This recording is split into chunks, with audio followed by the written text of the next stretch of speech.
ओम श्री गुरुभ्यो नमः। हरिः ओम। सुमुखश्च एकदन्तश्च कपिलो गजकर्णकः लंबोदरश्च विकटो विघ्नराजो विनायकः धूमकेतुर्गणाध्यक्षः फालचन्द्रो गजाननः वक्रतुण्डः शूर्पकर्णो हेरम्बः स्कन्दपूर्वजः शुक्लाम्बरधरं विष्णुं शशिवर्णं चतुर्भुजं प्रसन्नवदनं ध्यायेत् सर्वविघ्नोपशान्तये। यस्य द्विरदवक्त्राद्या पारिषद्या परस्सतं विघ्नं निघ्नन्ति सततं विश्वक्सेनं तमाश्रये। गुरुर्ब्रह्मा गुरुर्विष्णुः गुरुर्देवो महेश्वरः गुरुर्साक्षात् परब्रह्म तस्मै श्रीगुरवे नमः। सच्चिदानन्दरूपाय कृष्णाय अक्लिष्टकारिणे नमो वेदान्तवेद्याय गुरवे बुद्धिसाक्षिणे कृष्णद्वैपायनं व्यासं सर्वभूतहिते रतं वेदाब्जभास्करं वन्दे समाधिनिलयं मुनिम्। जन्माद्यस्य यतः अन्वयात् इतरतश्च अर्थेषु अभिघ्नः स्वराट् तेने ब्रह्महृदायः आदिकवये मुह्यन्ति यत् सूरयः तेजोवारिमृदां यथा विनिमयो यत्र त्रिसर्गो मृषा धाम्ना स्वेन सदा निरस्तकुहकं सत्यं परं धीमहि धर्मः प्रोचितकैतवोऽत्र परमो निर्मत्सराणां सताम् वेद्यं वास्तवम् अत्र वस्तु शिवदं तापत्रयोन्मूलनम् श्रीमद्भागवते महामुनिकृते किं वा परैः ईश्वरः सद्यो हृदि अवरुध्यतेः अत्र कृतिभिः शुश्रूषिभिः तत्क्षणात् निगमकल्पतरोर्गलितं फलं सुखमुखात् अमृतद्रवसंयुतं पिबत भागवतं रसमालयं मुहुरहो रसिकाः भुवि भावुकाः यं प्रव्रजन्तम् अनुपेतम् अपेतकृत्यं द्वैपायनो विरह कातर आजुहाव पुत्रेति तन्मयतया तरवः अभिनेदुः तं सर्वभूतहृदयं मुनिमानतोऽस्मि। यः स्वानुभावम् अखिलश्रुतिसारम् एकम् अध्यात्मदीपम् अपि तितीर्षतां तमोन्धम संसारिणां करुणयाः पुराणगुह्यं तं व्याससूनोमुपयामि गुरुं मुनीनां नारायणं नमस्कृत्य नरं चैव नरोत्तमं देवीं सरस्वतीं व्यासं ततो जयम् उदीरयेत्। Now with Bhagavan's grace, let us continue from where we left off yesterday. We came up to Slokam 12, Adhyayam 10, Skandham number 4. Description of the battle between Dhruva and Yaksharhal. The Yakshas killed Dhruva's brother Uttama. Therefore, Dhruva becomes enraged, angry, at the same time very sad. So he goes to battle with them. And we came up to that point in Slokam 12 when Dhruva hit each of those Yakshas with a set of 3 arrows, very sharp, and that hit them right on their forehead. So they responded very violently. 130,000 Yakshas they got together and threw all kinds of weapons at him simultaneously. Number 13. Autana padihi saha tada sastravarshena bhurina na upadrisyate upadrisyata channa asarena yatha girihi upadrisyata channa asarena yatha girihi autanapadhi saha tada sastravarshena bhurina na upadrisyatat channa asarena yatha girihi. Now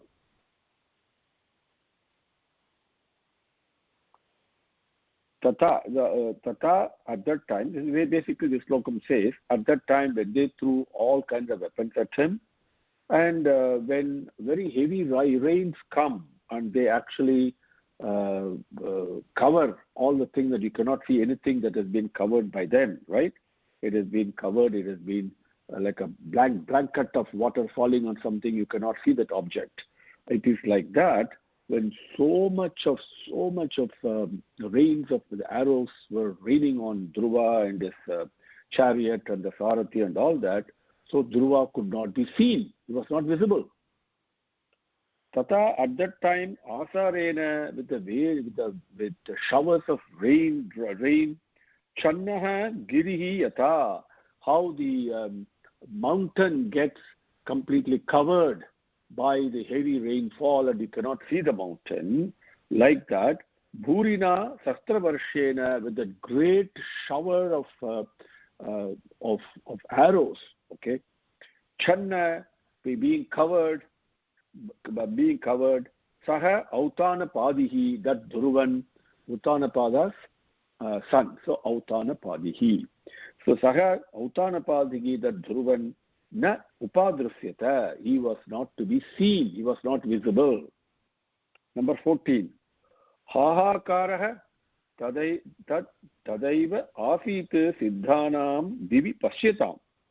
Hato Ayam Manavaha Suryo Magnaha Punyajanarnave Punyajana Arnave. Ahakaraha Tadaiva Asit Siddhanam Divi Pashyatam. Hato Ayam Manavaha Suryo Magnaha Punyajana Arnave. Now, so when this is happening, you could not see Dhruvan at all. These Yakshas, 130,000 Yakshas were fighting, throwing weapons at him at the same time, all kinds of weapons. So even Dhruva was not even visible, completely covered by that. At that time, from the sky, the various Siddhargal, and they were saying in a very loud voice, "Oh my God, this Dhruva has been is now submerged in the ocean of Yakshas," is what they were saying. Tadaiva, at that same time, Divi, in the sky, Pashyatam, from the sky, who was watching this, Siddhanam, the various Siddhargal, their Siddhargal Udaya, Siddhanam, Suryaha, one who is comparable to the Surya in effulgence, Ayam Manavaha, this man, the Dhruva, Punya Jana Arnave Magnaha, he is now submerged, immersed, completely covered by the ocean of Yakshas, Hahakaraha, Siddhanam Hahakaraha, the Siddhargals, big noise they were making, they were shouting. Asit, that happened. Number 15. Nadastu yatu dhaneshu jaya kasishvato murde utatishtat ratastasya niharat iva bhaskaraha. Nadastu yatu dhaneshu jaya kasishu atha murde utatishtat ratastasya nihakarat iva bhaskaraha. Atho, after that, Mrudhe, in this battle, what happened? Okay, the overall meaning is, in this battle, the Yakshargal were all shouting cries of victory. They thought they won at that time, just like how the sun emerges from a cloud of dews. Okay, the early morning, Dhruva's chariot came out, could be seen, emerged out of this huge shower of arrows that has been covering him, as the Yakshargal were all shouting cries of victory. Ato, after that, Mrde, in this battle, Jaya Kasishu, celebrating the victory, Yatu Dhaneshu, the various, all these Yakshargal, Nadastu, when they were shouting, when they were celebrating and cries of victory, Niharat Bhaskaraha iva, Niharat, from the dew, from the morning dew, Bhaskaraha iva, the Suryan, how he comes out, Tasya, like the same way, Tasya Rataha, Dhruva's tear, Dhruva's Ratham, chariot, Utatishtat, was emerged to be seen. Number 16, Danuhu, this vispurjayan, vispurjayan, dhanuhu vispurjayan divyam drashatam ketam udvahan astrogam vyadhamat banehi gananikam iva anilaha dhanuhu vispurjayan divyam drashatam kedam udvahan astraugam vyadhamat banehi gananikam iva anilaha. So this overall meaning is carrying this divine bow and shouting enthusiastically and energetically, creating fear in all the enemies, and creating also difficulties and suffering for the enemies. How a big bout of we call hurricanes, how it completely disperses all the clouds when a very strong wind comes, and how the clouds get dispersed. Like that, Dhruvan, with his arrows, he completely demolished all the arrows shot at him by the Yakshar. Divyam Dhanuhu, carrying the divine bow, Vispurjayan, shouting enthusiastically and loudly, Drishatam, Kedam, Drishatam, for the enemies, Kedam, creating difficulties and sufferings, Udvahan, creating that, Anilaha, Gananikam iva, Anilaha, the wind, Gananikam iva, Gana means clouds, Gananikam iva, how the wind disperses the clouds, just like that. Banehi, with his arrows, Astraugam, the various arrows that have been shot at him by the Kshargar, Gyadamat, he destroyed it, broke it into pieces, broke them all into pieces with his arrows. Number 17. Tasya te chapa nirmukta bhitva varmani rakshasam kayana vivishuhu tigma girina shanayo yatha giri anasanayaha yatha. Tasya te chapa nirmuktaha bhitva varmani rakshasam kayan avivisuhu tigma girina ashanayaha yatha. So here, overall meaning is the various sharp arrows that came out of his bow. It was like the thunderbolt, how it pulverizes mountains. It is like that. It pierced through the armor of the Yakshar and pierced into their body. Tasya, his Dhruva's, chapa means bow. Okay, not sapam, but chapam, okay? It means bow. Chapa nirmuktaha, emerging out of his bow. Tigmaha, very sharp. Te, those arrows. Banehi from the previous lokam. Te, those arrows. Ashanayaha, girin yata. Ashanayaha, the thunderbolt, various thunder, like a thunderbolt, girin, how the hills, yata, how it pulverizes it, breaks into pieces.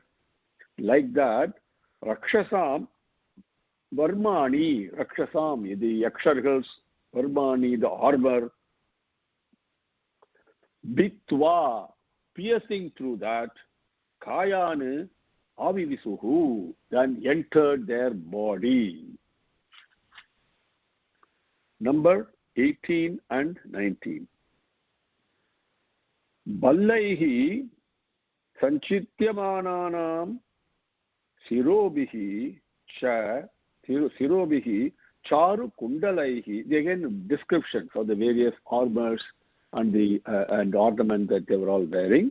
Okay, most of the words will be new, but I'll give you the meaning quickly.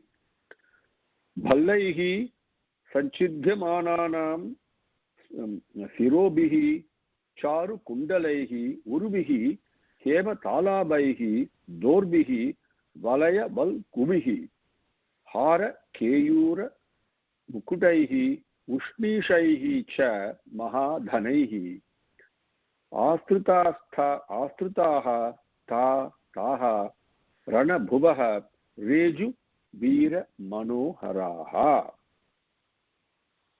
भल्लैः संचिद्यमानानां शिरोभिः चारुकुण्डलैः उरुभिः हेमतालाभैः दोर्भिः वलयवल्गुभिः हारकेयूरमुकुटैः उष्णीषैः च महाधनैः आस्तृताः ताः रणभुवः रेजु वीरमनोहराः रेजुः वीरमनोहराः बल्लैः with various weapons sanchidymananam being pierced by various weapons charukundalaihi beautiful kundalangal wearing beautiful kundalangal sirobihi and various decorations on the head hema dalabihi urbihi the thighs are like golden color and very strong and very muscular. Okay, hema dalabihi urubihi valaya valgubihi. The valayal that we say in Tamil is basically Sanskrit word. Okay, bangles. Valaya bangles. Valgubihi beautifully beautified with bangles. What are those? Dorbihi, the shoulders. What they call the shoulderlets, and that dorbihi, valaya valgubihi, dorbihi, they're wearing valayal in this case, not the bangles that we wear on the forearms and all that ladies wear nowadays, but the shoulders also, like an anklet. There is like the Angadan, for example. Angadan, the name comes from Wali's son Angadan, for example, comes because he's wearing that Angadan, that ornament on his shoulderlet.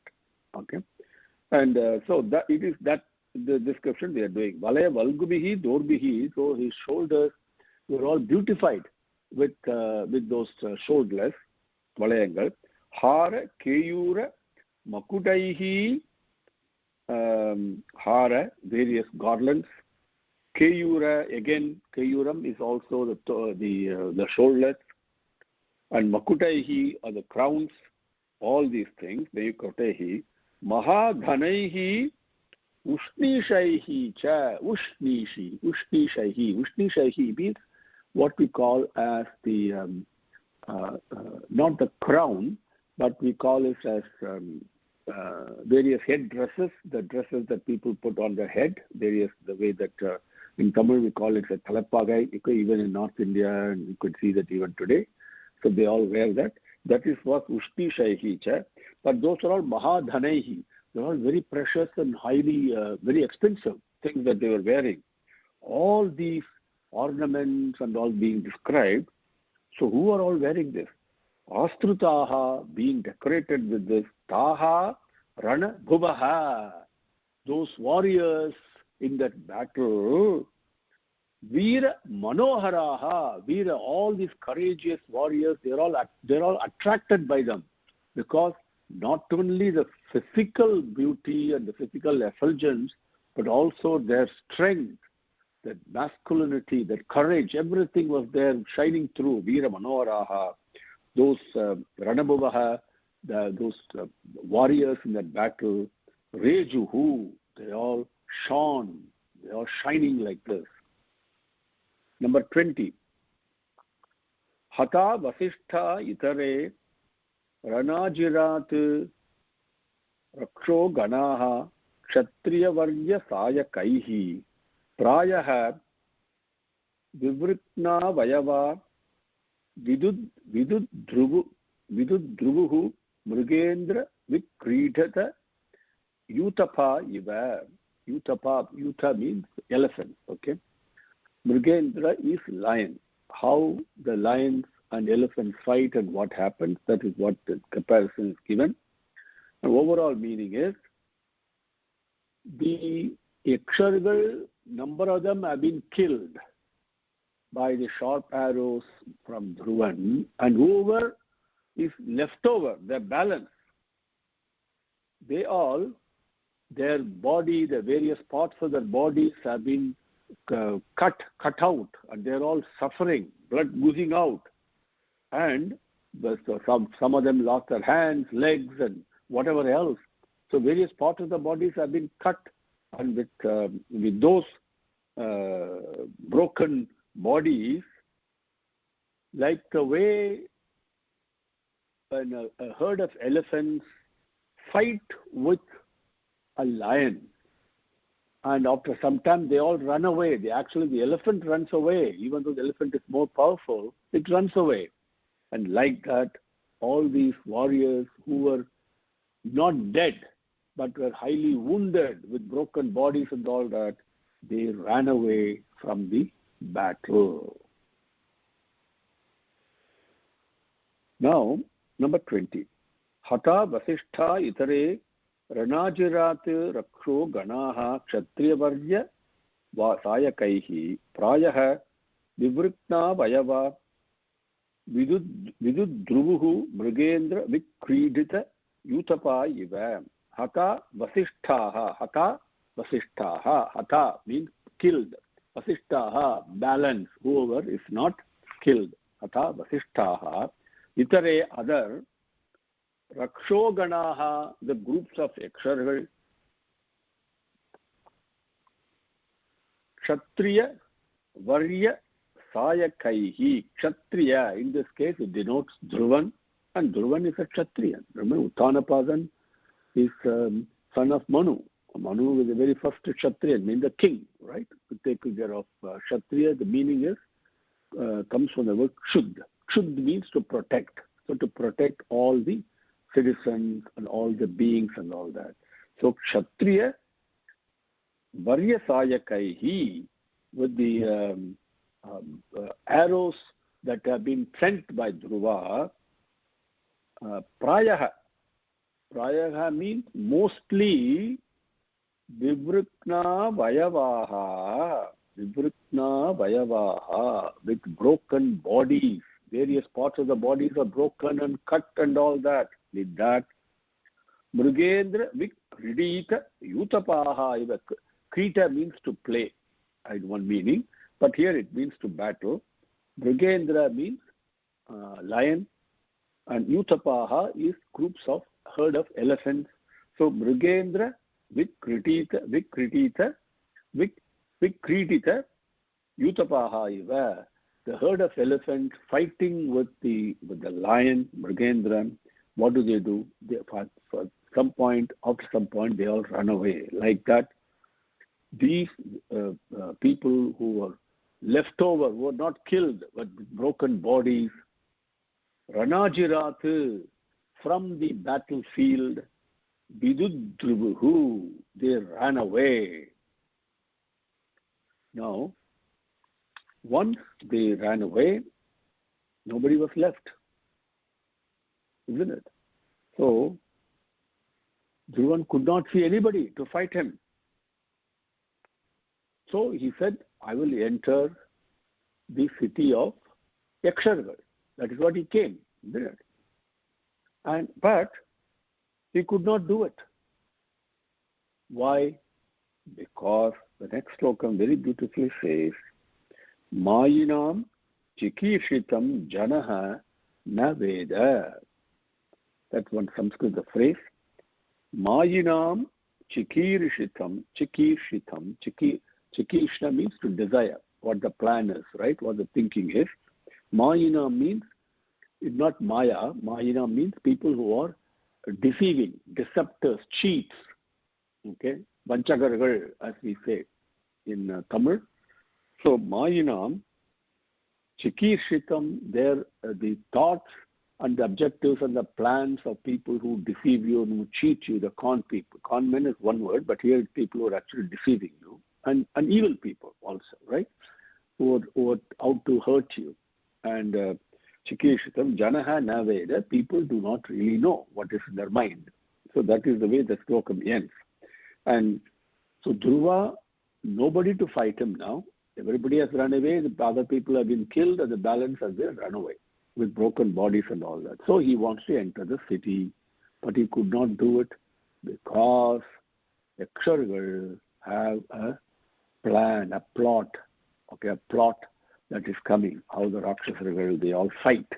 And that is something that is unknown. So even when Rama and Lakshmana were guarding the Yajnam of Vishwamitra, they had to keep guard 24/7 for 6 days continuously.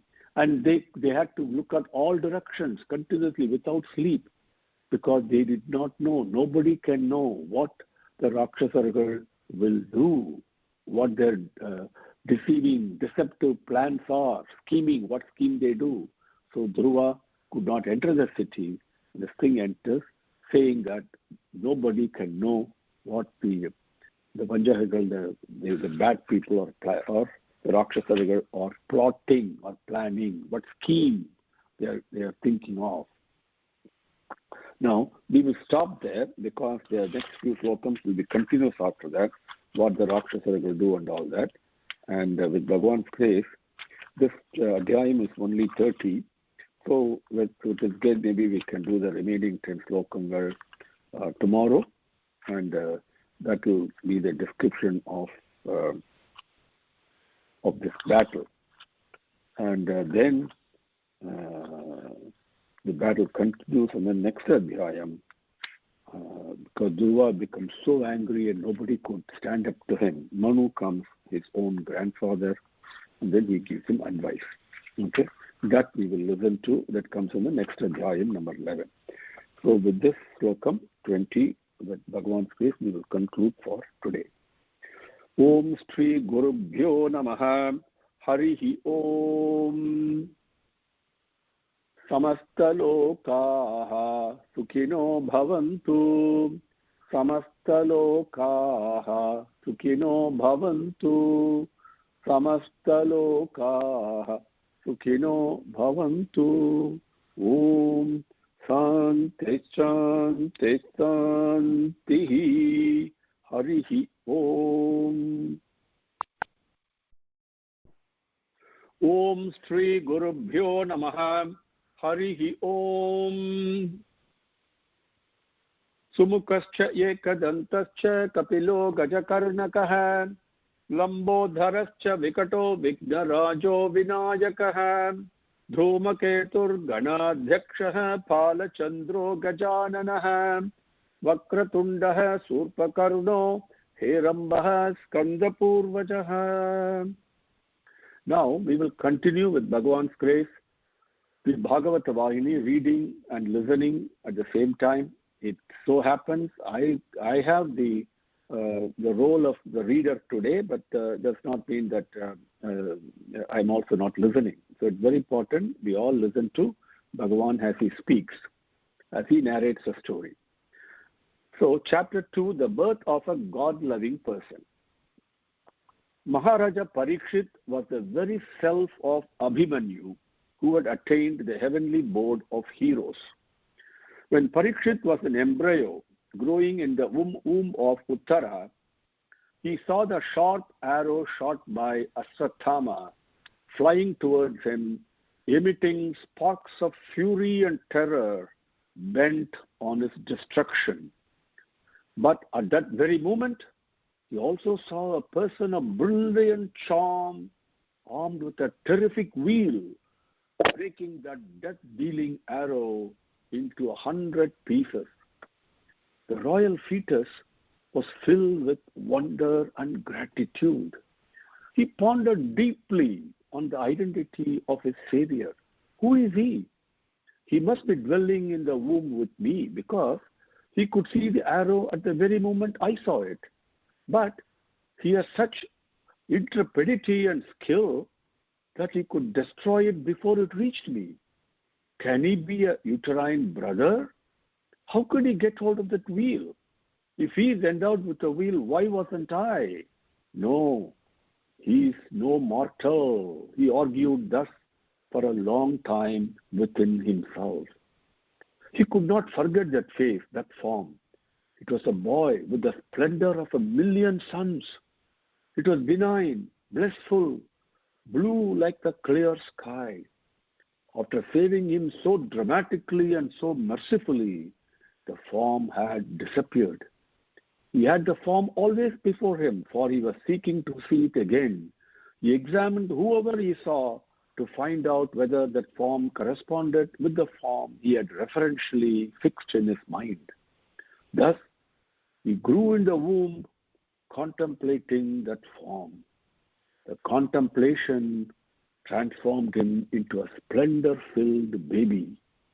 When, at the end of the gestation period, he was born into the world, the lying-in room was lit by a strange light. Uttara's female attendants were dazzled by the brilliance. Their wicks were overcome by wonder. Recovering herself, Subhadra, the mother of Abhimanyu, sent word to Yudhishthira, the eldest of the Pandavas, announcing the birth.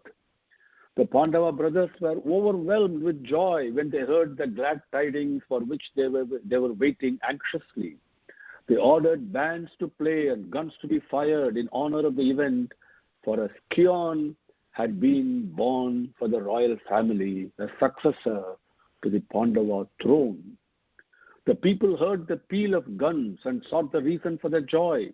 They rushed towards Indraprastha in large masses of enthusiasm, and every corner of the kingdom gushed with joy at the event.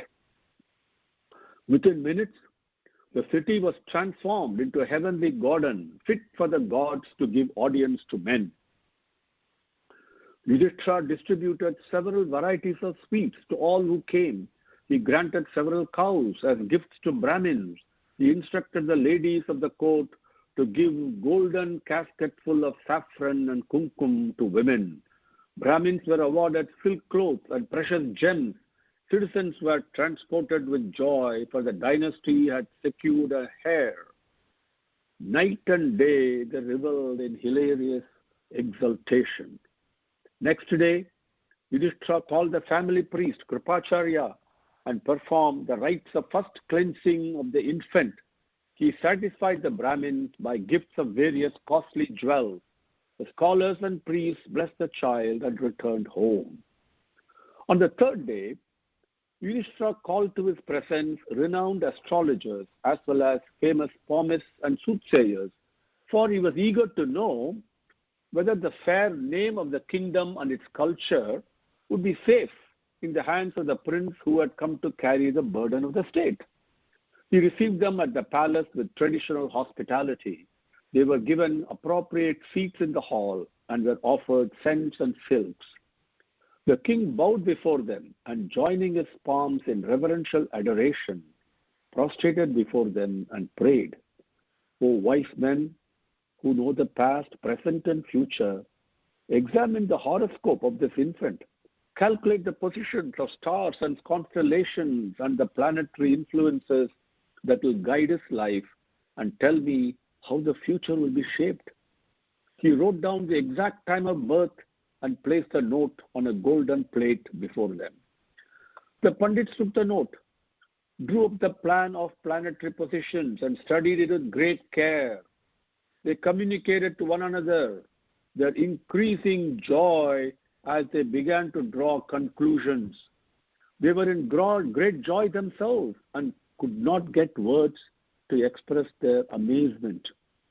The doyen of the group, a great Pandit, at last rose and addressed King Yudhishthira. "Maharaja, I have till this day examined thousands of horoscopes and prepared concerned plans of the zodiacs and constellations. But I must admit, I have never come across a more auspicious grouping than is indicated in this horoscope. Here, all the signs of good augury have assembled in one moment.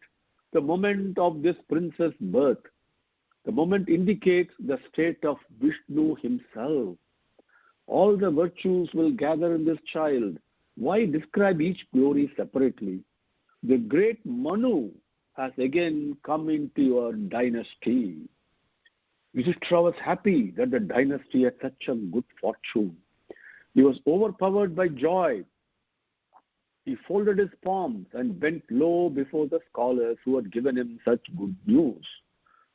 This family is lucky to claim such a gem as its scion, through the blessings of elders and of pundits like you, as well as the blessings of the Lord, who is our guardian. You say that the boy will develop all virtues and will accumulate fame.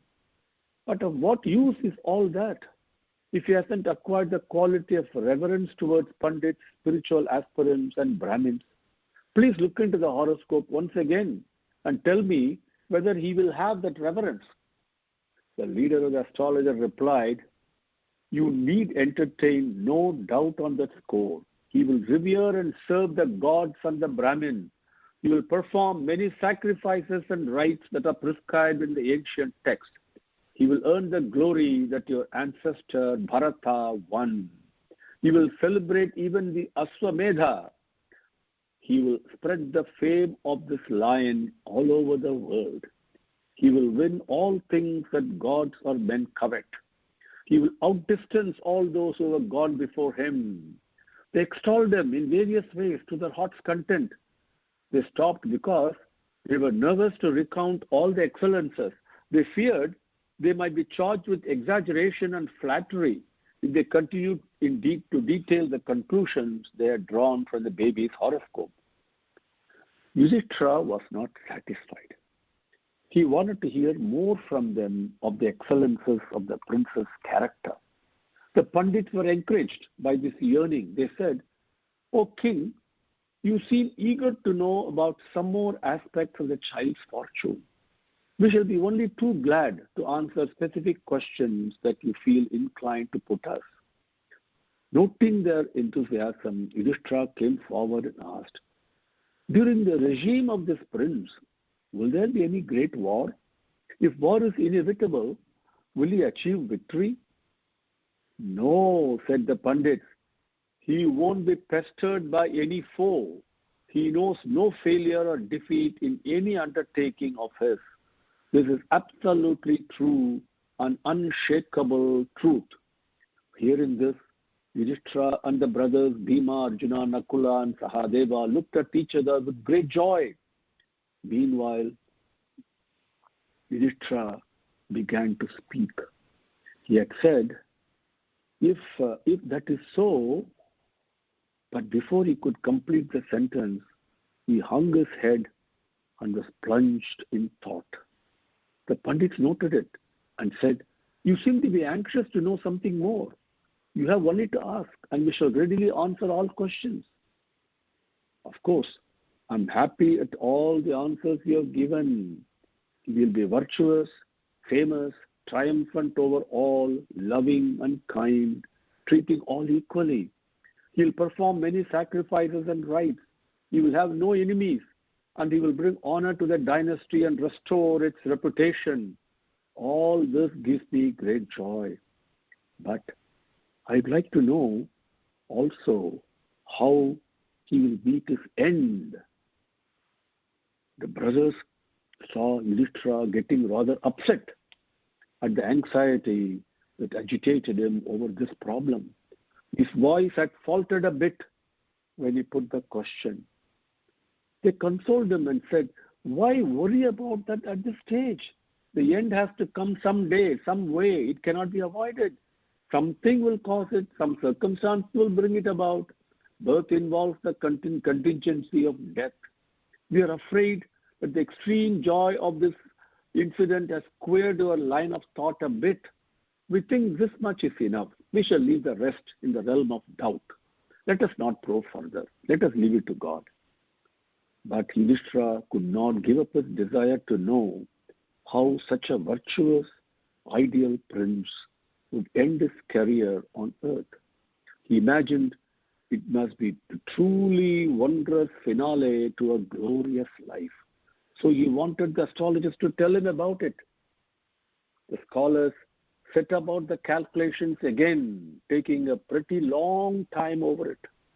Watching this, the king became excited. He hastened them and pressed them for a quick answer. They gave the reply, "This prince will give up his kingdom as the result of a sage's curse."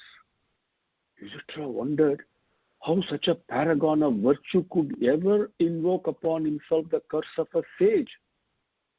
He was shocked at the possibility. Then the Pandit said, "Our calculations show that he will be bitten by a serpent." Yudhishthira lost heart at this news. All his joy evaporated in a moment. He became very sad and dispirited. With that, we will conclude for today and continue with Bhagavan's grace tomorrow. Om Shri Gurubhyo Namaha. Hari Om. Samastalokaha Sukhino Bhavantu. Samastalokaha Sukhino Bhavantu. Samastalokaha Sukhino Bhavantu. Om Shanti Shanti Shanti. Harihi Om.